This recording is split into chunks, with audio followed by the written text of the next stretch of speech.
So we're going to make an interesting panini today. And the most important thing, I think, when you make a panini or a panino is one sandwich, panini's more than one, is the bread. You really have to have good bread. You can't do this with a spongy, mushy kind of bread. You got to have bread with character. Bread panino, of course, meaning small bread. Small bread. I love this man. He knows he's Italian. All right, so we're going to do something a little different on this panino because we're going to make it with a parsley butter first. And we're going to make the panino in a panini maker. So we have one right there preheating. But if you didn't have a panini maker, you could do this in a frying pan with putting a weight on top of it, like a can of tomatoes, or you could use a brick wrapped in foil if you had one in your backyard, or you could put another pan on top of it because we want to flatten the bread.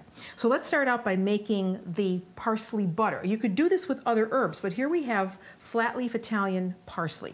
So we want to put some leaves right in a small food processor. So we just want to pick off some leaves. So why don't you just take some leaves and put them in there. We don't want the stems, just the leaves. I'll add the butter. So here we have a stick of butter. So figure about a half a cup of the parsley leaves and a stick of butter.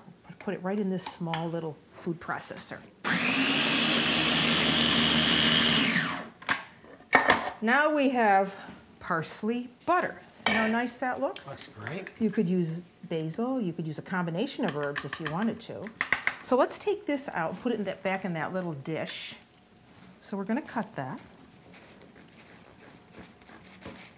And we're going to put our parsley butter. Spread a nice amount of parsley butter on there. And then with this, now here again, you talk about doing something simple.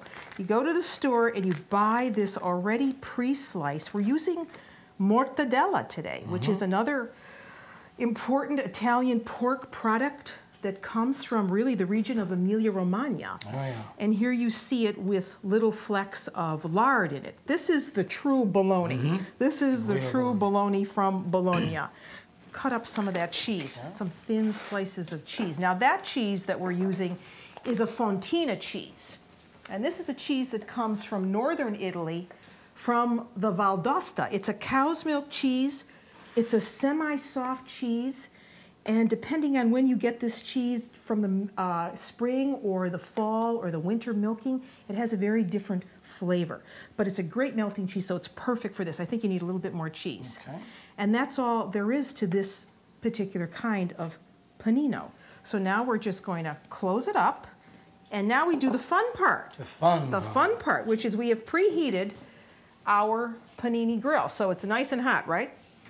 And we're going to take that beautiful sandwich, put it right there, and just close the top.